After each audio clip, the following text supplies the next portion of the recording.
Buenos días, el día de hoy vamos a hablar sobre las teorías sobre el desarrollo y la perspectiva del desarrollo sostenible. Mi nombre es Viviana Carolina Román. Este trabajo es presentado por la Universidad Piloto de Colombia al profesor Juan Pablo González.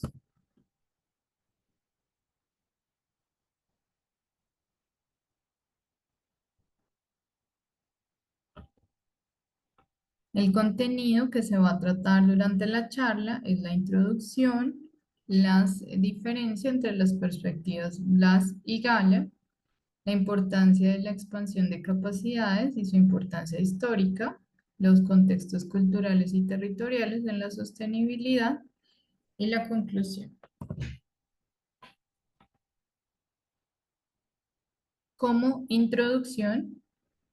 las teorías del desarrollo van a evolucionar desde modelos inicialmente enfocados en crecimiento económico a una perspectiva de desarrollo que va a ser más sostenible y que tiene como objetivo buscar un equilibrio entre el crecimiento económico, la equidad social y la protección ambiental para generaciones tanto presentes como generaciones futuras.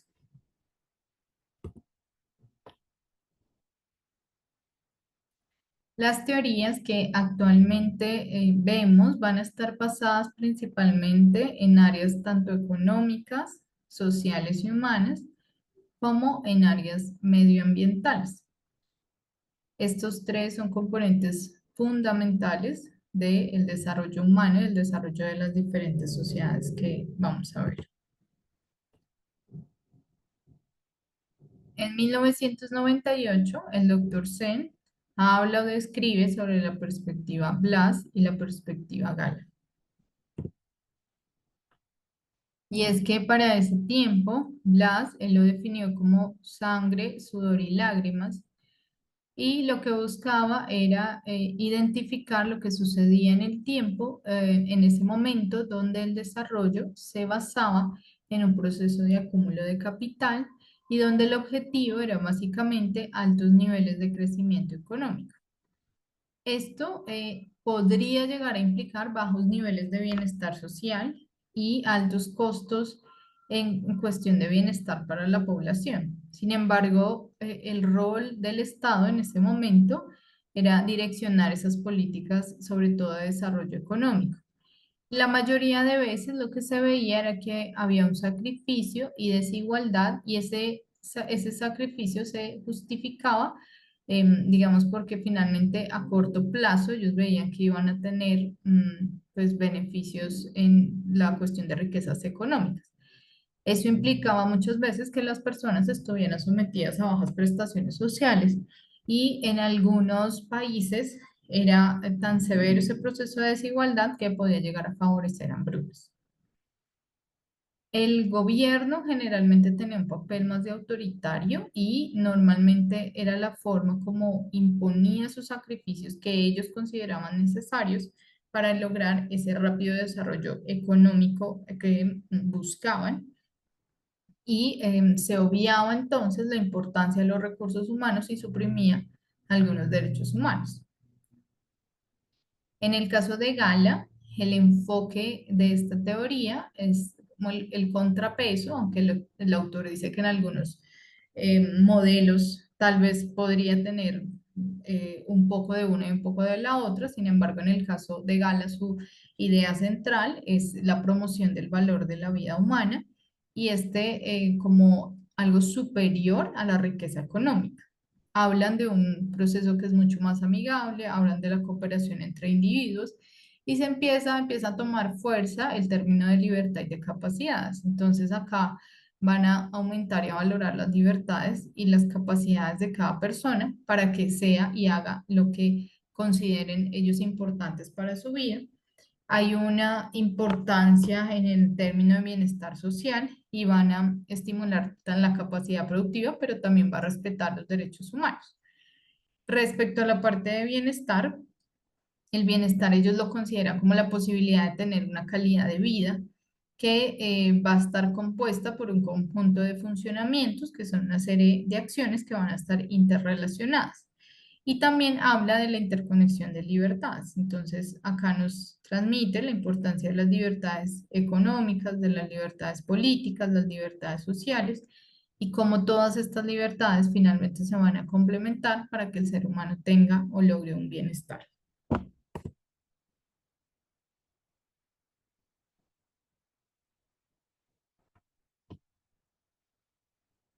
En el caso de la expansión de capacidades y su importancia histórica, entonces acá tenemos un nuevo autor que se llama Amartya Sen y él nos propone una teoría sobre la expansión de capacidades donde dice que el desarrollo humano se va a centrar en expandir sus libertades, pero también en hacer valiosas todas sus capacidades o sus ventajas individuales que tenga como ser humano y que esto va a superar la riqueza material que pueda llegar a tener. El objetivo de esta teoría es el lograr colocar esa palabra desarrollo como una oportunidad que tiene el ser humano para vivir dignamente. En su teoría nos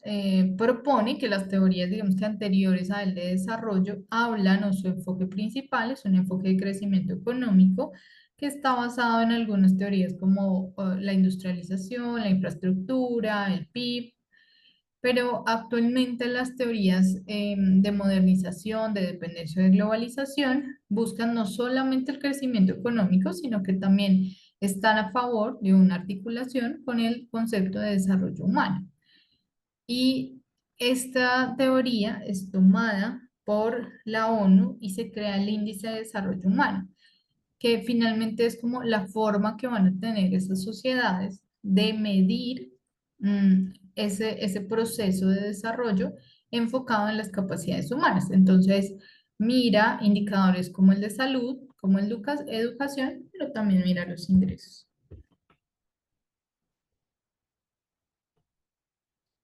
Van a haber unos puntos claves en esta teoría de capacidades. Entonces, acá se habla del desarrollo como expansión de la libertad. Sen habla de que el objetivo del desarrollo va a ser expandir las libertades y las capacidades de las personas para que cada persona pueda elegir el tipo de vida que desea. En el caso de las libertades reales, entonces las personas deben tener la capacidad para actuar y ser y la oportunidad de elegir y de llevar adelante su vida basado en el nivel que consideren en la cuestión de salud, de educación, de participación, de seguridad, de igualdad de género, entre otros puntos claves en este proceso de libertades.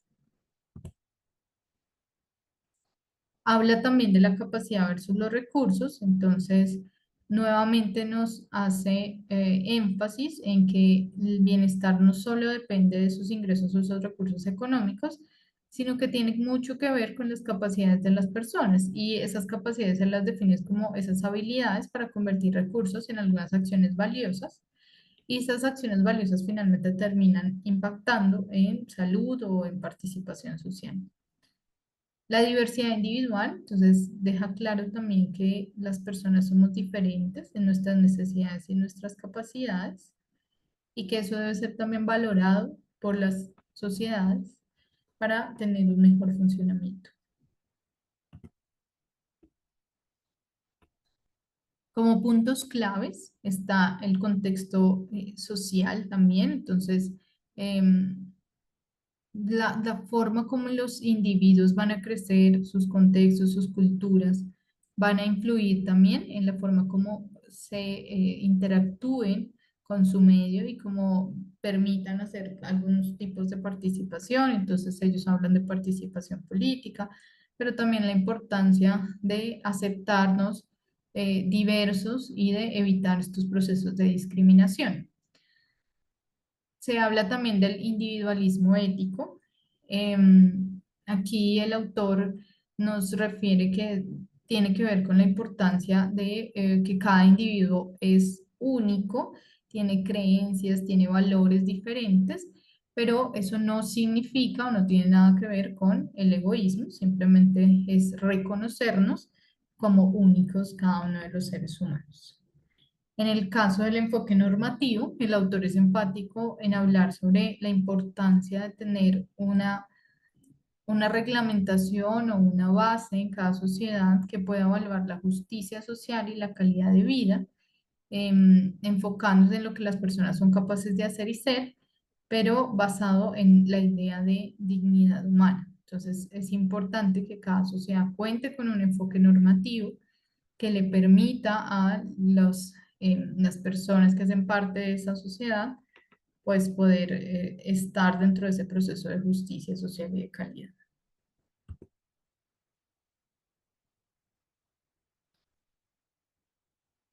En el caso de los contextos culturales y territoriales en la sostenibilidad,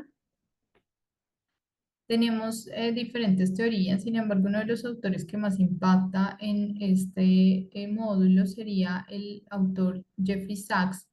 y su trabajo sobre desarrollo sostenible. Entonces, él nos propone que los contextos culturales, los territorios y los entornos ambientales van a ser interdependientes y que van a consolidar la sostenibilidad cuando reconocen sus necesidades, pero esas necesidades no van a comprometer a las futuras generaciones.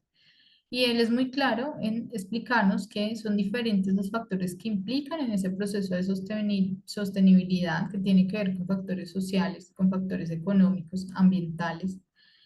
y que su fin finalmente es promover la sostenibilidad, pero abordar problemas como la desigualdad.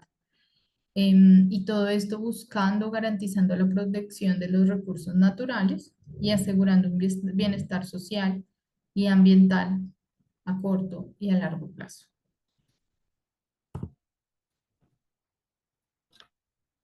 El autor en su publicación nos propone que hay tres problemas grandes que él considera que se deben tratar o manejar si queremos tener un desarrollo sostenible, sobre todo para tener un mejor futuro, y es evaluar la pobreza y la desigualdad que se presenta, evaluar las amenazas ambientales. Entonces, él ahí nos propone evaluar el cambio climático, la pérdida de biodiversidad, la sobreexplotación de recursos naturales y también muy importante el sobrecrecimiento de la población. Entonces, él toma estos tres problemas y los va a poner en el centro para tratar de buscar una solución y que a partir de allí podamos encontrar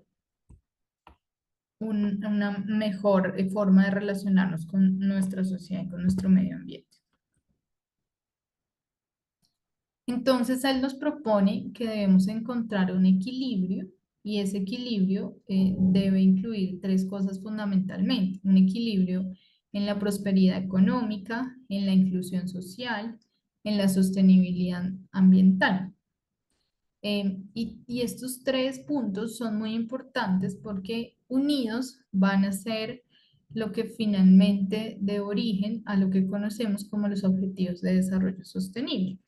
que junto con estas teorías y este autor son tomados por la ONU y que finalmente su objetivo es orientar las políticas estatales, pues, de los diferentes países que integran la ONU, que nos van a llevar a tener un mundo más sostenible. Acá debemos hablar entonces, uno, del contexto cultural. ¿Cómo llegamos a hacer posible esos tres puntos que nombramos anteriormente desde el contexto cultural? Entonces, el autor nos propone que la educación es muy importante y enfatiza que el género y la desigualdad, em, desde la educación, van a favorecer una transformación clave para poder empoderar a las comunidades a través del conocimiento y que así puedan participar activamente de la búsqueda de un desarrollo mucho más sostenible. También nos habla de la importancia de la participación local. El autor considera que es muy importante que las comunidades locales indígenas en los procesos estén presentes en los procesos de toma de decisiones,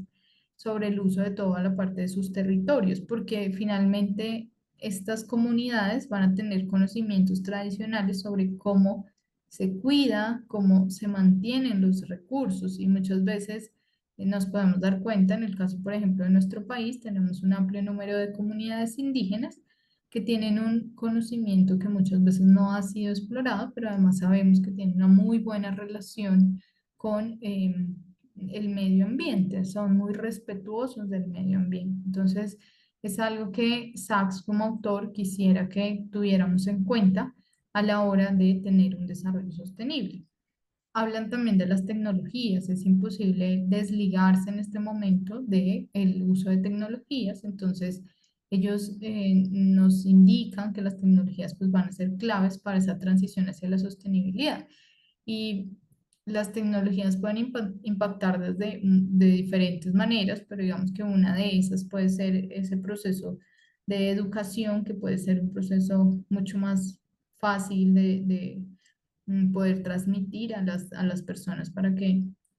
entiendan la problemática actual, comprendan todo este proceso de globalización y puedan apoyar desde sus casas y de su pequeño entorno a mejorar cada uno de los aspectos para tener un desarrollo sostenible.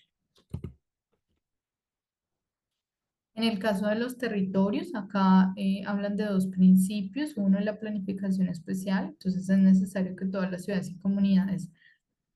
tengan una planificación y que eviten esta expansión descontrolada. Y expansión descontrolada, tal vez uno, pues en la parte de sobrepoblación, pero también tiene que ver con el abuso muchas veces de las zonas rurales que terminan urbanizándose y que muchas veces terminan generando, afectando a los recursos naturales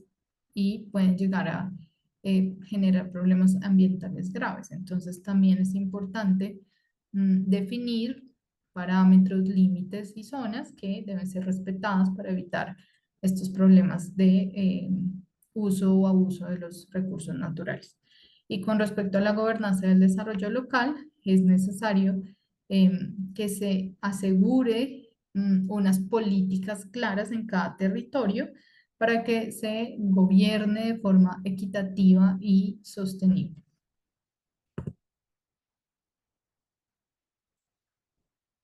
En el caso de los entornos ambientales, Sachs nos propone dos puntos. Uno, la parte de los sistemas alimentarios y los recursos hídricos.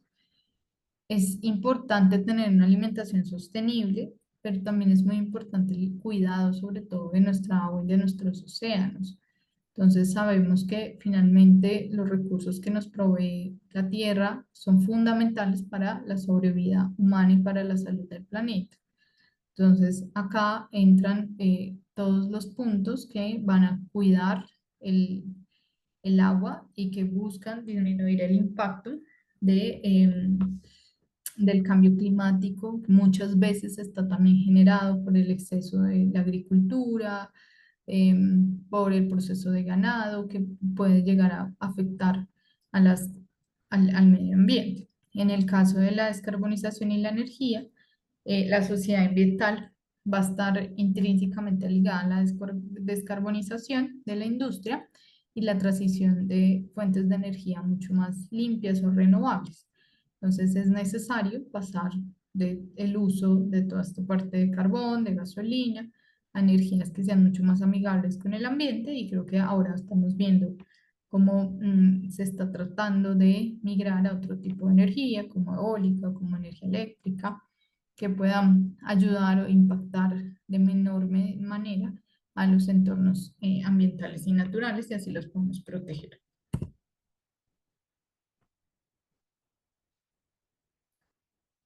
Como conclusión, es importante o vamos a tener tres grandes conclusiones. La primera, que tuvimos un cambio en el desarrollo o en el concepto de desarrollo que teníamos.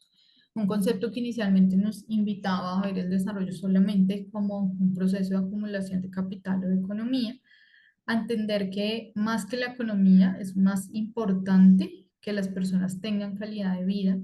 pero que esa calidad de vida implica tener un equilibrio y un buen una buena relación entre un ámbito personal, económico y ambiental que generen una calidad de vida en cada ser humano, pero más aún ayudar también a estas capacidades y libertades para que cada ser humano pues se desarrolle en lo que se considera hábil y tenga una vida, la vida que desee y que desarrolle en lo que se considera, digamos que adecuado en cada proceso que vaya a generar como ser humano. En el caso de la sostenibilidad, entender que no es solo un concepto ambiental, sino que es integrar nuestras acciones en contextos sociales, territoriales, ambientales, y que finalmente eso va a impactar no solo nuestro bienestar, sino el bienestar de las generaciones futuras. Y busca tener una mejor relación también con el medio ambiente, que finalmente es el que nos provee los diferentes recursos para tener una mejor vida como seres humanos. Y un último punto, eh, creo que la teoría de Sachs nos lleva a pensar que es necesario que tengamos acciones mucho más coordinadas en un mundo globalizado, interconectado, que nos permitan afrontar todos estos desafíos críticos como lo veíamos de la desigualdad, de la pobreza, de la alteración en el medio ambiente, para que tengamos un bienestar colectivo, no solo unos pocos, sino que todos podamos tener un bienestar, pero también cuidar nuestra casa y de ahí la importancia de la sostenibilidad ambiental. Y claro, considero que desde la parte de la educación, como educadores tenemos el deber de hablarle también a nuestros estudiantes de cómo desde la educación podemos impactar en mejorar esa relación que tenemos desde lo económico, desde lo social, pero muy importante la parte ambiental. Entonces, creo que hay que hablarlo, hay que darlo a conocer, porque muchas personas no lo conocen y debemos transmitir este tipo de información tan valiosa para que nuestros estudiantes tengan acceso y puedan conocer que entre todos, poniendo un pequeño granito, podemos mejorar nuestra relación con el medio ambiente. Muchas gracias.